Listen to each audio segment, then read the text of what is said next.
तुमने मुझे पहले क्यों नहीं बताया? दबी हुई आवाज में भी तड़प स्पष्ट थी। उसके कमरे की तरफ आई आबिदा बेगम चौंक कर रुक गई। उनको मेरी चिंताओं की फिक्र तो थी, लेकिन मेरे दर्द की नहीं। वह धीमे स्वर में बोली और दूसरे पक्ष की बात ध्यान से सुनने लगी। फिर कहा, देखो अली, पिताजी के चले जाने के बाद मैं माँ के लिए बहुत चिंतित हूँ। उन्होंने पिताजी की जुदाई का गम दिल पर ले लिया है और परिणाम तुम्हारे सामने है। यह कहते हुए वह रो पड़ी। एक तो इसके मायके वाले जान नहीं छोड़ते, कोई मसला हुआ नहीं कि फौरन फोन लगा लिया। मैं बहुत देर से चाय का इंतजार कर रही हूँ, लेकिन यहाँ मैडम को फोन पर बात करने से ही फुर्सत नहीं है। आबिदा बेगम ने जैसे ही अली का नाम सुना तो आग बबूला हो गई, क्योंकि वह आलिया के गरीब भाई अली को अच्छी तरह से जानती थी। आलिया, कहाँ हो? मैं कब से आवाज दे रही हूँ। जब आबिदा बेगम ने जोर से पुकारा तो वह घबरा गई और अलविदा कहकर फोन रख दिया और आंखें पोंछते हुए जल्दी से कमरे से बाहर आ गई। जी, अली का फोन था। वह मुझे बता रहा था कि मेरी माँ का ईसीजी ठीक नहीं आया है। डॉक्टर ने और भी टेस्ट करने को कहा है कि कहीं उन्हें हृदय संबंधी कोई समस्या तो नहीं है। आलिया भरे मन से अपनी सास को बताने लगी। इस उम्र में ऐसी परेशानियां होती रहती है। मेरे सर में दर्द हो रहा है, जल्दी से चाय बना दो, बेजारी से कहते हुए वह लाउंज की ओर चली गई। क्या यह मेरी गलती है कि मैं गरीब परिवार से हूँ, इसलिए मुझे और मेरे परिवार को आज तक सम्मान नहीं मिला? निराश आंखों से अपनी सासू माँ को जाता देखते हुए सोचने लगी। चाय को चूल्हे पर रखते हुए वह अपनी माँ के बारे में सोचने लगी। 2 वर्ष पहले उसके पिता की अचानक मौत ने उसे भयभीत कर दिया था, इसलिए वह अपनी माँ के स्वास्थ्य को लेकर ज्यादा चिंतित थी और हर पल उनकी सुरक्षा के लिए प्रार्थना कर रही थी। लेकिन परेशानी बढ़ती ही जा रही थी। अली की अचानक नौकरी चली गई, जिससे इसकी स्थिति बहुत ही कठिन हो गई। वह पहले कहाँ आरामदायक जीवन जी रहे थे, लेकिन अब तो बढ़ती महंगाई, पत्नी और 2 बच्चों तथा माँ की बीमारी के कारण खर्च आसान नहीं था। अली ने मदद नहीं मांगी, भले ही वह बड़ी बहन थी और एक अमीर परिवार में शादी हुई थी, जहाँ वह एक मात्र बहू थी। लेकिन ससुराल में सारा नियंत्रण उसकी सास और पति हमजा के हाथों में था। वह अपने विचारों में खोई हुई थी। तभी 9 वर्षीय मूसा दौड़ता हुआ रसोई घर में आया। वह चौंक कर अपने बेटे की ओर देखने लगी। माँ, बहुत गर्मी पड़ रही है, जल्दी से आम का शेक बनाइए प्लीज, उसने मासूमियत से फरमाइश की और वह हाँ में अपना सर हिलाने लगी। जाओ अपनी दादी जी के पास बैठो, मैं चाय बना रही हूँ, तुम्हारा मैंगो शेक भी बना कर लाती हूँ, उसने व्यस्त भाव से कहा तो मूसा रसोई घर से बाहर चला गया। कुछ देर बाद वह आबिदा बेगम की चाय और मूसा का मैंगो शेक लेकर लाउंज में दाखिल हुई। आबिदा बेगम प्रसन्नचित्त होकर अपने प्यारे पोते से बातें कर रही थी। रात के खाने में चावल अवश्य बना लेना, आज मुझे रोटी खाने का मन नहीं है। आलिया ने गहरी सांस ली और सास का नया आदेश सुना।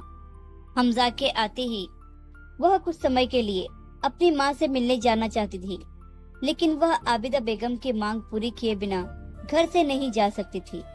वह अनिच्छा से रसोई घर में गई और चावल बनाने की तैयारी करने लगी। उसका मन अभी भी माँ के स्वास्थ्य में ही अटका हुआ था। जब हमजा थका मांदा शाम के समय घर में दाखिल हुआ तो वह सब कुछ भूलकर उसकी सेवा करने लगी। यह घरेलू खर्च और ये आपका जेब खर्च है। रात के खाने के बाद हमजा अपनी माँ के साथ बैठकर बिलों का हिसाब किताब और भुगतान कर रहा था। तभी आलिया जो चाय बनाकर लाई थी अचानक रुक गई। आबिदा बेगम को उसका चौंकना महसूस हुआ, इसलिए जल्दी से पैसे अपने बटुए में रख लिए और उसे आंखें बड़ी करके घूरने लगी। उसने अपना सिर नीचे किया और आगे बढ़ गई। हमजा ने मूसा को भी कुछ नोट दिए। उसने तुरंत अपने पैसों के बक्से में डाल दिया, जिसमें वो हर महीने कई नोट जमा कर लेता था, जिन्हें वह कभी खर्च ही नहीं करता था, क्योंकि कभी उसकी जरूरत ही नहीं पड़ती थी। हमजा उसकी हर जरूरत को और हर इच्छा को उसके एक शब्द कहे बिना पूरा कर देता था। पापा, आपने मेरी माँ को जेब खर्च नहीं दिया। मूसा ने दादी जी के बटुए को ध्यान से देखते हुए कहने लगा। हमजा हंसा। आपकी माँ पैसों का क्या करेगी? हमजा ने लापरवाही से कहा, सारा पैसा तो घर पर ही रखा है। आलिया कुछ कहते हुए रुक गई। तो और क्या है? कपड़ों से लेकर किराने के सामान तक जरूरत की हर चीज उपलब्ध है। अच्छा खाना, अच्छे कपड़े, अलग से पैसे क्या देना? आबिदा बेगम ने मुस्कुराते हुए कहा। दादी जी, आप पैसों का क्या करते हो? आपको भी तो सब कुछ मिलता है ना? मूसा की बुद्धिमान आंखों में विचार झलक रहे थे। मानव वह इस दोहरे मापदंड को समझ नहीं पा रहा था।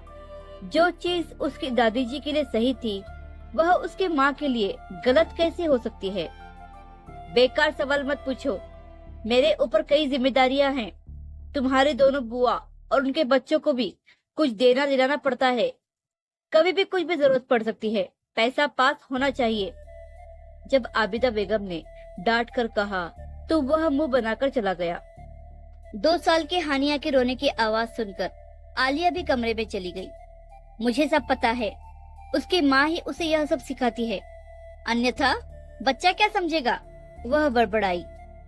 उसका मूड बिगड़ गया। इसलिए जब वह कमरे में आया तो मूड खराब था।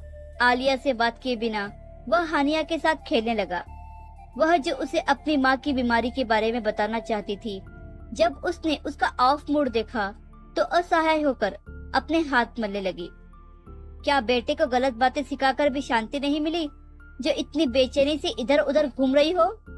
आलिया को कमरे में इधर उधर घूमते देख उसने व्यंग्यात्मक लहजे में कहा। वह हैरानी से उसकी ओर देखने लगी। मैंने मूसा को कुछ नहीं सिखाया। वह आज का बच्चा है। जो कुछ देखता है और महसूस करता है वह कह दिया होगा। वैसे भी मैं पहले से ही माँ के बारे में चिंतित हूँ। यह कहकर वह असहाय होकर सिर पकड़कर बैठ गई। वह चौंक गया और सीधा होकर बैठ गया। क्या हुआ? पूछने की देर थी। वह फूट फूट कर रोने लगी और अपनी माँ की बीमारी के बारे में बता दिया। तुमने मुझे शाम को ही क्यों नहीं बताया? हम शाम को ही आंटी को देखने के लिए चले जाते। वह भी चिंतित लग रहा था और उसे सांत्वना लेने लगा। अगले दिन मूसा को स्कूल छोड़कर वह उसे उसके मायके ले गया। जब आबिदा बेगम को यह पता चला तो वह गुस्से में लाल हो गई। मेरे बेटे को पागल बनाया हुआ है, अब उससे सांत्वना लेकर उसे लूट लेंगे। यह सोचते हुए जब तक वे लोग वापस नहीं आए, वह लाउंज के चक्कर काटने लगी। फिर 2 घंटे बाद आलिया दोपहर के भोजन के लिए सब्जियां लेकर घर लौटी। इतना समय क्यों लगा? दोपहर का भोजन कब तैयार होगा? तुम्हें नहीं पता मैं मधुमेह रोगी हूँ, मुझे वक्त पर खाना खाना होता है। वह बिना किसी कारण के गुस्से में बोल रही थी। आलिया ने कोई जवाब नहीं दिया और तेजी से रसोई की ओर चली गई। जबकि हमजा हानिया को गोद में उठाकर अंदर आया। बेटे को आता देख वह तुरंत चुप हो गई। आंटी बहुत कमजोर हो गई हैं। आप भी एक दिन उनका हाल पूछने चले जाना। उसने हानिया को अपनी माँ के पास बिठाता चिंतित स्वर में बोलता हुआ काम पर चला गया। उनका अपना निजी व्यवसाय था जो बहुत अच्छा चल रहा था, इसलिए घर में किसी भी चीज की कोई कमी नहीं थी। बहुत चिंता हो रही है अपनी सास की? बेटे के जाने के बाद आबिदा बेगम बड़बड़ाने लगी। आलिया ने सब सुनकर भी अनसुना कर दिया। उसे तो बस इस बात की खुशी थी कि वह अपनी माँ से मिलकर आई थी। विवाहित बेटियों के लिए अपने माता पिता को देखना और उनके साथ कुछ समय बिताना कितना बड़ा आनंद और सुकून होता है। एक ऐसा आनंद जिसकी जगह उनके ससुराल वालों का सुख, आराम और खुशी नहीं ले सकते। मसाले भूनते हुए उसने नम आंखों से सोचा। अपनी माँ की बीमारी और घर की खराब स्थिति ने उसे बहुत दुखी कर दिया था। वह असहाय थी। वह उनके लिए प्रार्थना के अलावा और कुछ भी नहीं कर सकते थे। आशा करती हूँ कि यह कहानी आपको पसंद आई होगी। कहानी कैसी लगी हमें कमेंट करके जरूर बताइए। कहानी पसंद आई हो तो लाइक, सब्सक्राइब और शेयर करना बिल्कुल भी ना भूलिए। कहानी सुनने के लिए आपका बहुत बहुत धन्यवाद।